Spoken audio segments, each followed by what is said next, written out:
ஜாதகத்துல சனி முடக்காச்சுன்னா என்ன பிரச்சனை வரும்? அதுல இருந்து எப்படி வெளியே வர்றது? சாமி சனி முடங்கிட்டார் அப்படின்னா வாழ்ந்து கட்ட குடும்பம் அப்படின்னு பெயர் கொடுப்பார் சாமி. ஓஹோன்னு வாழ்ந்துகிட்டு இருந்தாங்க, திடீர்னு பார்த்தா அந்த குடும்பம் கீழே வந்துருச்சு அப்படின்னு சொல்லி பெரிய பிரம்மாண்டமான பிரச்சனைகளை ஏற்படுத்துவார். கருமிசங்களை வச்சு புளினா மாதிரி புளிவார் சாமி சனி. சாதாரணமாக விட்டுற மாட்டார். நம்ம மற்ற எல்லாம் தேடிக்கிட்டு இருப்போம் ஜாதகத்தில். நீங்கள் மகரமோ கும்பமோ முடங்கி போச்சு அப்படின்னா வாழ்க்கையில் அங்கேயே தான் இருப்பீங்க, அதை தாண்டி மேலேயே வரவே முடியாது.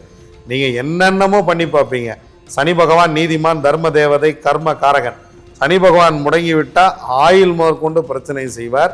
சனி பகவான் முடங்கி போனால் வேலையாட்கள் வேலை செய்யக்கூடிய இடம், நீங்கள் வேலை செய்யக்கூடிய இடத்துல உங்களுக்கு அந்த மரியாதை இருக்காது. உங்ககிட்ட யாராவது வேலை செஞ்சாங்க அப்படின்னா அந்த வேலையை அவர்கள் முழுமையாக செய்ய மாட்டார்கள்.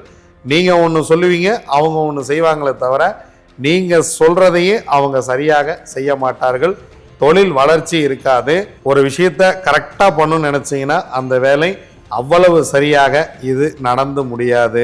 ஜாதகத்தில் சனி பகவான் எப்படி முடங்கி இருக்கிறார் அப்படின்னு பார்த்து அதற்குண்டான ஸ்தலத்துக்கு நீங்கள் போயிட்டு வந்தீங்கன்னா வாழ்க்கை மிக மிக வளம் பெறும்.